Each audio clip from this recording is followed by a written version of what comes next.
আলাইকুম ওয়া রাহমাতুল্লাহি ওয়া বারাকাতুহু।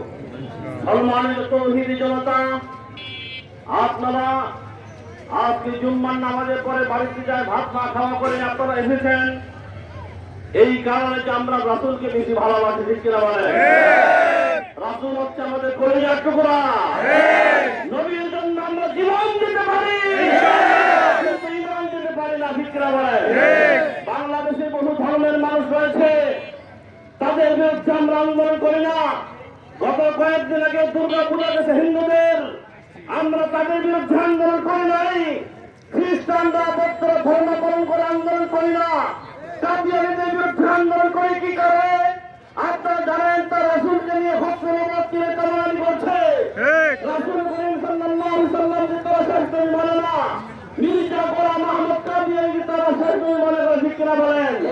এজন্য আসল কাদিয়ানীদেরকে রাষ্ট্রীয়ভাবে মুসলিম ঘোষণা করার দাবিতে 15 নভেম্বর ঢাকা সভা চত্বরে মহাসমাবেশ অনুষ্ঠিত হবে।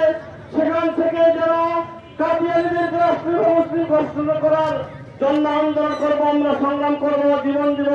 আমরা সকলে সে সমাবেশে যাওয়ার চেষ্টা করবো ইনশাআল্লাহ। আল্লাহ রাসূল বলেছেন, লা ইউমিনু আহাদুকুম হাত্তা ইয়াকুনা হাব্বা ইলাইহি ওয়ালিদিহি ওয়া ওয়ালাদিহি ওয়ান নাস আজমাইন।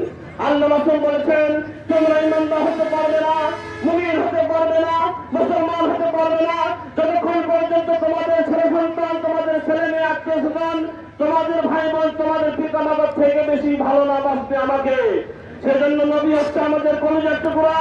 রাসূলের পক্ষে আমরা মৃত্যুর আগ পর্যন্ত থাকবো, যতদিন পর্যন্ত কাদিয়ানীদেরকে রাষ্ট্রীয় এবং মুসলিম ঘোষণা করা হবে ততদিন পর্যন্ত রাজপথে থাকবো ইনশাআল্লাহ।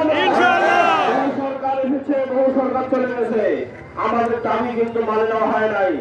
আমরা যদি একবার মাঠে নামি তাহলে সরকারকে বাধ্য করবো রাষ্ট্রীয় এবং মুসলিম ঘোষণা করার দাবিতে, ঠিক কিনা বলেন? রাসূলের বিরুদ্ধে ষড়যন্ত্র করছে, চক্রান্ত করছে কাদিয়ানীরা। এই রাষ্ট্রীয় এবং মুসলিম ঘোষণা করার দাবিতে আমাদেরকে যদি রক্ত দিতে হয় রাজি আছি তো ইনশাআল্লাহ। স্ত্রীকে যদি বিধবা করতে হয় রাজি আছি তো ইনশাআল্লাহ। ছেলে মেয়েদেরকে যদি এতিম করতে হয় রাজি আছি তো ইনশাআল্লাহ। জীবন যদি দিতে হয় রাজি আছি তো ইনশাআল্লাহ। যতদিন পর্যন্ত কাদিয়ানীদের রাষ্ট্রীয় এবং মুসলিম ঘোষণা না করা হবে ততদিন পর্যন্ত আমাদেরকে আন্দোলন করা, সংগ্রাম করা, লড়াই করা তৌফিক দান করুন সকলে। আমিন। ওয়া আখিরু দাওয়ানা আলহামদুলিল্লাহি।